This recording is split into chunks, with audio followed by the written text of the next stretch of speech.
حاليا اليوم وفي ميدان القتال عقم هذه النظرية. ثبت انها اذا صلحت بضعف الاخرين في يوم فانها لا تصلح اذا ما استجمع هؤلاء قوتهم في كل يوم. ولست اعرف كيف كان لديفيد بن غوريون ان يفكر لو انه كان في مركز القيادة في اسرائيل اليوم. هل كان في استطاعته ان يفهم طبيعة التاريخ او انه كان سيظل كما نرى قيادة اسرائيل اليوم في موقف معاد للتاريخ؟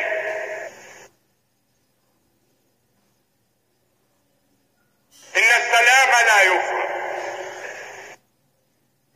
وسلام الامر الواقع لا يقوم ولا يدوم. السلام بالعدل وحده، والسلام ليس بالارهاب مهما امعن في الطغيان ومهما زين له غرور القوة او حماقة القوة. ذلك الغرور وتلك الحماقة اللتين تمادى فيهما عدونا ليس فقط خلال السنوات الست الاخيرة بل خلال السنوات 25 اي منذ قامت الدولة الصهيونية باغتصاب فلسطين.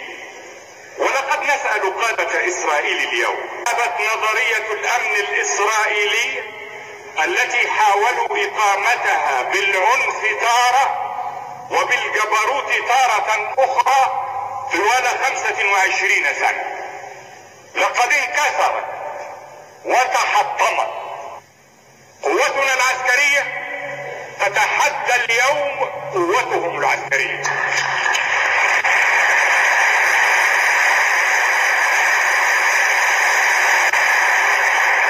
وها هم في حرب طويلة ممتدة وهم امام استنزاف نستطيع نحن ان نتحمله باكثر واوفر مما يستطيعون.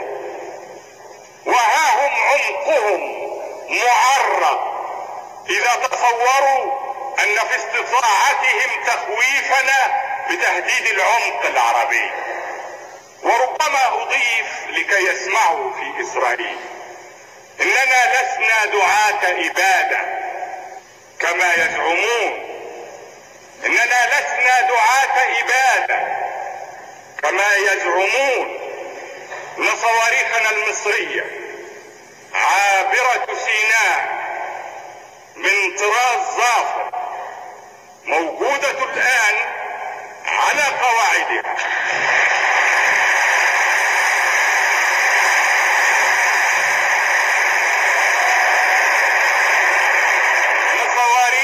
المصرية العربية عابرة سيناء من طراز ظافر موجودة الآن على قواعده مستعدة للانطلاق بإشارة واحدة إلى أعماق الأعماق في إسرائيل.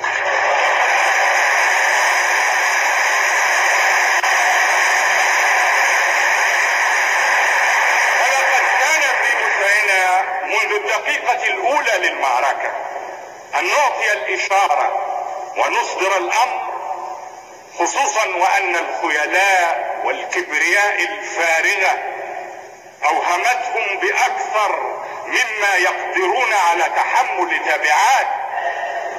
لكننا ندرك مسؤولية استعمال أنواع معينة من السلاح ونرد أنفسنا بأنفسنا، نرد أنفسنا بأنفسنا عنها. وإن كان عليهم أن يتذكروا ما قلته يوما وما زلت أقوله: العين بالعين والسن بالسن والعمق بالعمق.